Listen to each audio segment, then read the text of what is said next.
second session.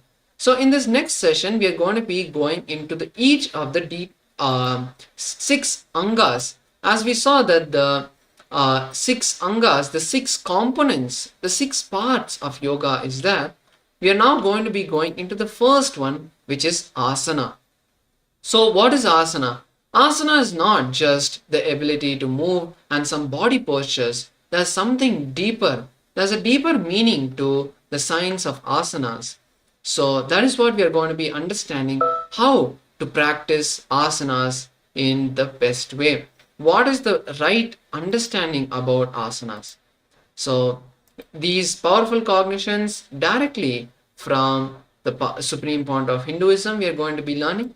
So let's be in the space of listening now and enter the understanding of what is asana. Maybe the most widely discussed topic today is yoga. And what does asana mean? Asana is one of the most important components of the yoga itself, of the all the different components that is there in yoga. Asana, which is the posture, which can be roughly translated as posture, or is it sitting? Is it a posture? Is it sitting? Or is it a movement?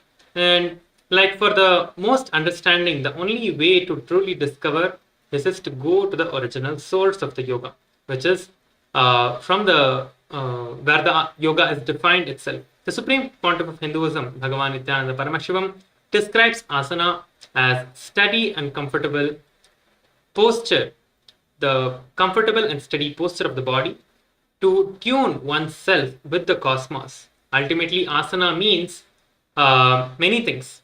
Physically, whether standing, sitting, laying, or jumping, asana is when muscles are completely comfortable and relaxed.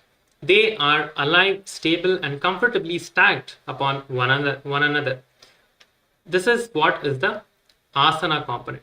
Asana is when the body is bending, stretching, and aligning itself to the cosmic geometry. The context of asana is not restricting itself to some physical posture. It's not a place that the body is in, but the space that the body is established in. It is not just a physical thing, but it is a space that you experience inside you, the inner space that you carry when you're making or when you're doing those asanas. That is what is very important in the component of asana. Nididhyasana, for instance, is when we are radiating excitement, joy, and bliss for life, regardless of the physical position of the limbs. This is Nididhyasana. So, this is also one component of it. The most important understanding about asana is not the practice at all. It is the happening, the manifestation that happens when we perform each asana.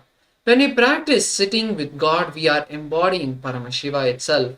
It is from this space of Paramashivoham, when we intend on vowing like a God, that we are performing an authentic asana through the intense flowing through the Pratama or Dvitiya Vinyasa Kramas, the 108 or the 308 asanas, the body simply falls in tune with the cosmos. Swamiji introduces Nithyananda Yoga, and it is the most authentic source book for everyone practicing yoga. It details the unveiling truths about each asana revived from almost lost palm leaves gifted to humanity thousands of years ago by Paramashiva himself. Since most people are either in a state of restlessness or inertia, the body needs preparation to enter the experience of yoga. So asanas allow the body and mind to come to a state of balance and restful awareness, sattva, where one can easily enter into the deeper dimensions of yoga. A person is made up of 3 bodies.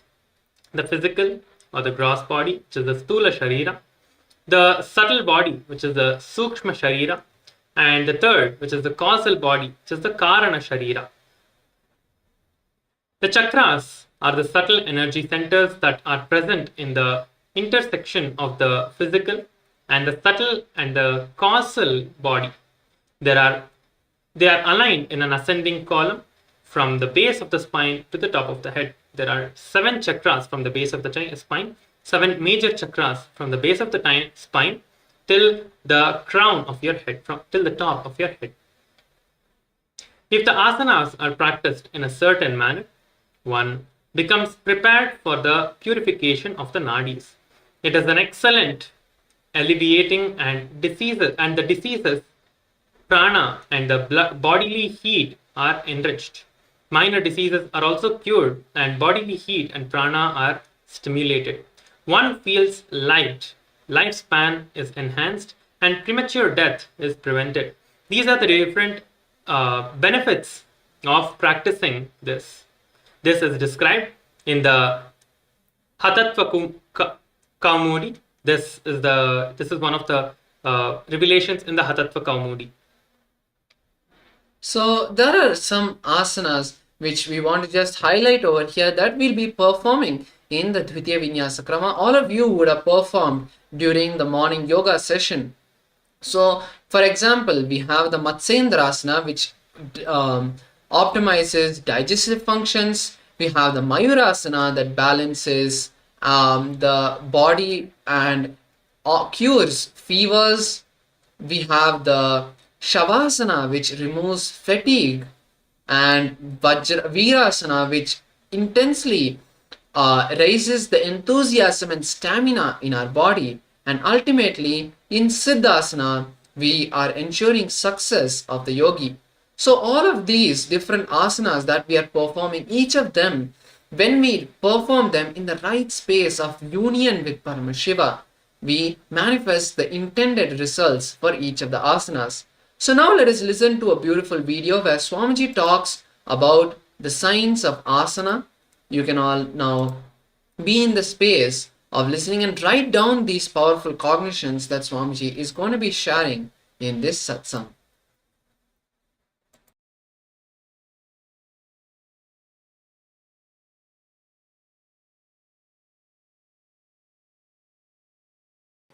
Again, asanas, aligning to awakening.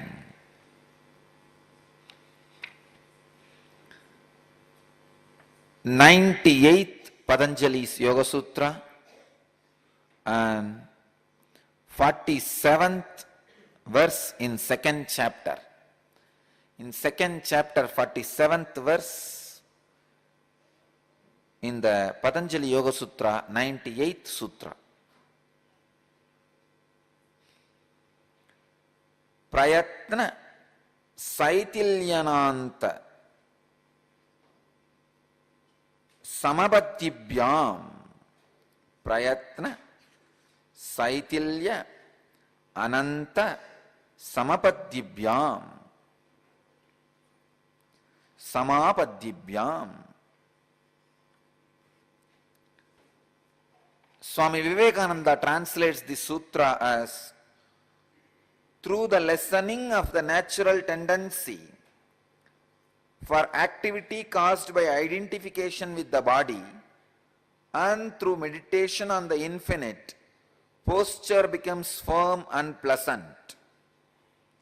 Swami Prabhavananda translates this sutra as, posture becomes firm and relaxed through control of the natural tendencies of the body and through meditation on the infinite.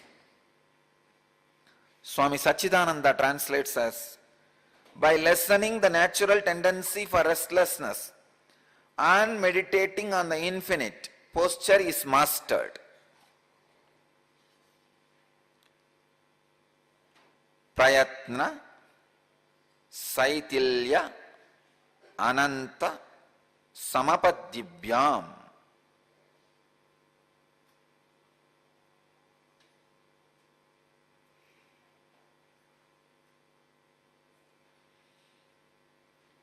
Each word is a technical term. The orthodox translations say, through the lessening of the natural tendency for activity caused by identification with the body and through meditation on the infinite, posture becomes pleasant and firm.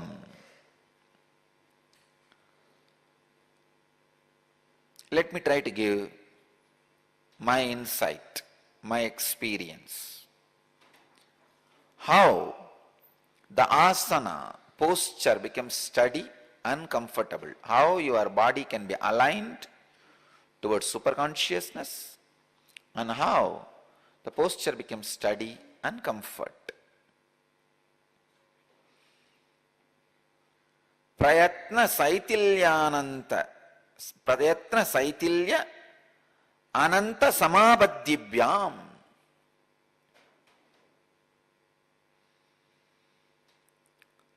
Through the effort, I am trying to give you idea, the exact insight. I am not just translating.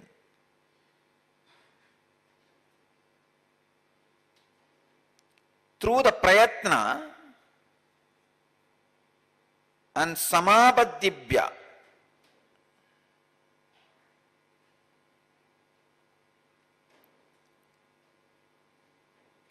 it's a very deep, subtle truth. I can say this sutra can be a technique to live enlightenment every moment. See, two things you need to do to achieve the aligning to awakening. One, work intensely. Second, continuously when you work, meditate on unending infinite cosmos, means unclutching. All your postures are to align yourself with the cosmos. If you unclutch and work intensely, you will just align yourself with the cosmos. That's it. If you unclutch and work intensely, you will automatically align yourself with the cosmos. Please understand. So prayatna, I am translating prayatna in a new way. Not just effort to sit in that particular posture. I am translating prayatna as intense hard work. Work at least 12 hours a day. Let there be physical and mental activity at least 12 hours a day. You may think, oh God, that looks too much. But I tell you, for some reason, either to be productive to the society and make your life rich, or just some social service, in some way, work at least 12 hours. The funny part is, you will never be able to work for 12 hours if you are working for profit. Means to make your life more luxurious, more comfortable. Because your biomemory is such, it will give way. It will say after maximum 6 hours of work, it will say, no, enough. If I have to work more than this to make myself comfortable, I don't want that comfort. It will just do a strike. Then how to work for 12 hours? The remaining 6 hours? Decide to do some non-profit activity. I tell you, non-profit activity is the ultimate creativity. Seva is the ultimate creativity. You will never become tired if you learn the trick of seva. The trick of seva means the knack of seva, means knack of serving without remembering the result, just working as a lifestyle. How? You don't breathe for purpose. You know it is your life. For life you breathe. Same way. Prayatana, effort, just as life. working physically or mentally or physically and mentally 12 hours a day. Take this as a spiritual instruction. Try. You may think, no, I'll become tired and all that. No, nothing. Just try. Try for next 2 months. You will see the asana happens in you. Working for 12 hours a day in unclutched way.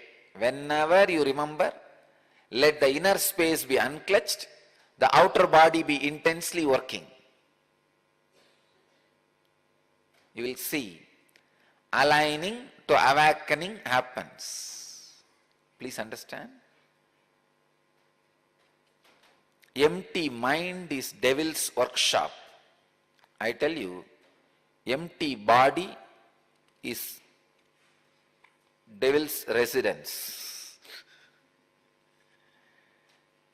Devil goes for work only for few hours. He resides in his house for a long time. The lazy body is devil's residence. Empty mind is devil's workshop. Lazy body is devil's residence.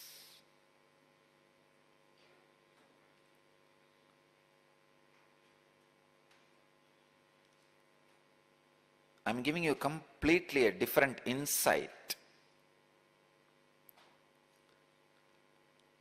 Some of the orthodox translations say that reduce the activity which comes out of the idea that you are the body. I am saying the same thing in a very practical way. When you unclutch and start living, please understand, after unclutching, start living. Don't start waiting for death. I'm seeing so many of these Vedantis. The moment they learn a little bit of some Vedantic ideas, they stop living. They are just dragging their life, waiting for death. No. Unclutch and start living. Be active, alive, intense. As long as you don't physically become active in unclutched way, the suppressed pain engrams in you will continue to haunt you. One of the major problems all the male Vedanta sannyasis suffer is the laziness leads to indulgence and creation of new engraved memories.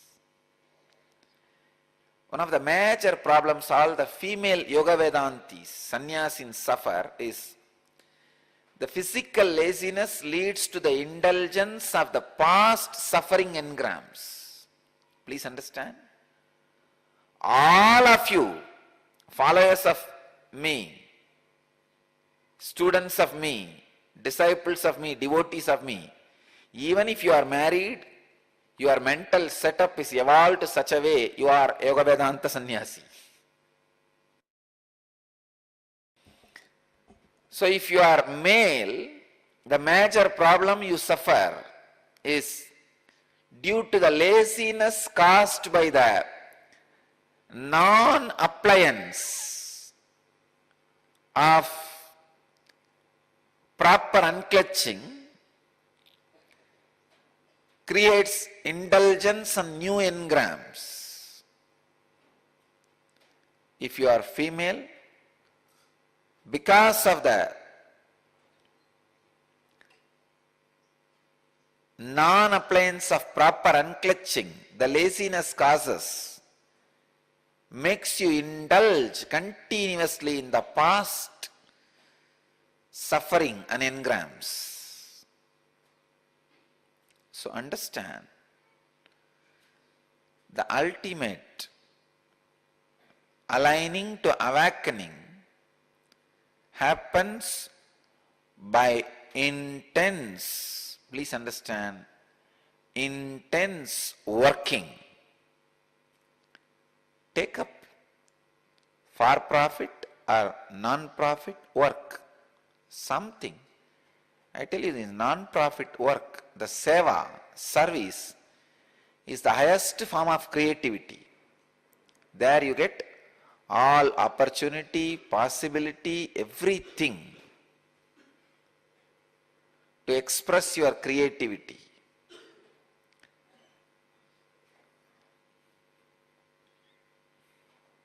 I can give you one more insight and understanding. When the aligning to awakening happens, even your words will be a great service to the world. You can serve the world not only physically, even by uttering right words, giving right truths, right understanding to people. Even that can be a very powerful, amazing service to the world. So please understand, aligning to awakening. Some more deeper insights into asana.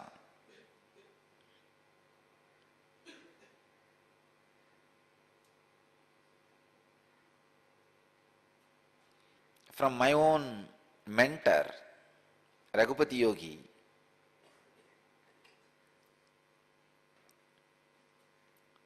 when he was training me into asana, he will make me do such intense, heavy activities like shifting stones and rocks from one place to another, one corner to another, and from the corner back to the same place. It is not directly productive, but he will insist, no, do that. And after certain exhaustion, when I feel exhausted,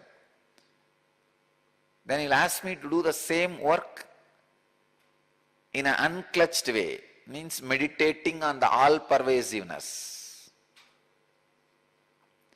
meditating on the infinite. I used to very clearly experience, first if I work, that shifting a stone from right corner to left corner for 6 hours and I am tired, after he initiates me into the technique of meditating on infinite, next 6 hours I will be able to work, shifting the stones from here to this corner, back. Not inspired by the engram, but meditation on the infinite.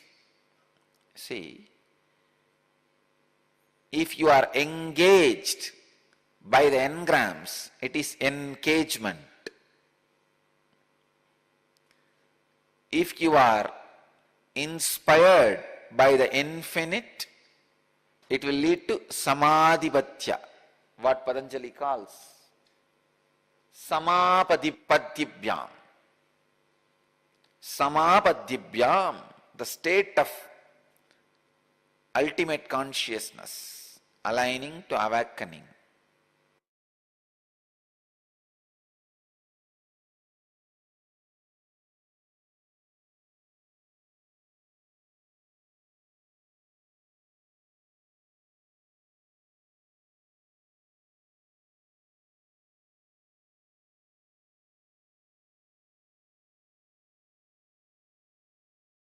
Yes, so that was another beautiful satsang where Swamiji shared about the science of asana.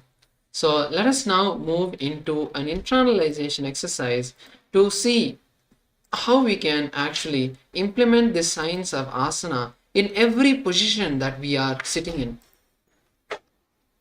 So the essence of this session is that Swamiji says that the steady and comfortable position, tune oneself with the cosmos. Ultimately, asana means the practice which physically, whether standing, sitting, laying down, jumping, whatever it may be, aligning the muscles with the cosmic geometry that is asana. Sthiram Sukham Asanam. So now let us take a few minutes. Any asana that you are not able to do during the today's yoga, or any asana that you know which you feel that you're not able to, even you can try, just stretch your legs and try to touch your toes. That is an asana that all of us have and want to have the breakthrough with. Let's take a few minutes to break that pattern. Allow yourself to get into that Sthiram Sukham Asanam, that beautiful space of oneness with your body, completely allowing your body to enter that beautiful space. So let us now take a few minutes to get into that posture, sit in that posture, and allow yourself to connect with the body. Let us begin this meditation process for the next few minutes. Take any asana or posture. If you don't know any postures or asanas, if you're not sure about them, take a particular asana, whether it's standing on one leg, whether it is just sitting cross-legged on the floor, or it is even standing on the headstand, whatever it may be. Let us now take a few minutes to completely become one with our body.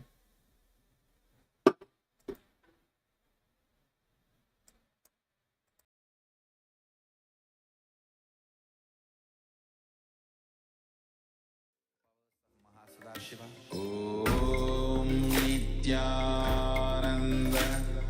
Paramashivoham.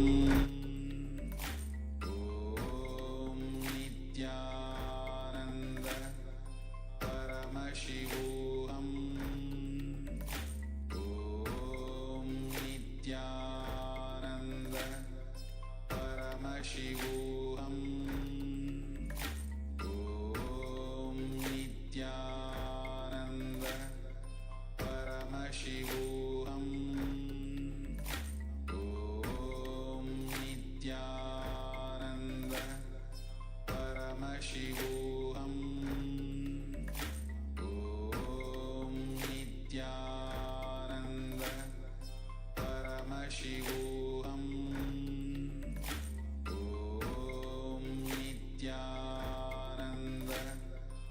Paramashivoham. Om Nithyananda Paramashivoham.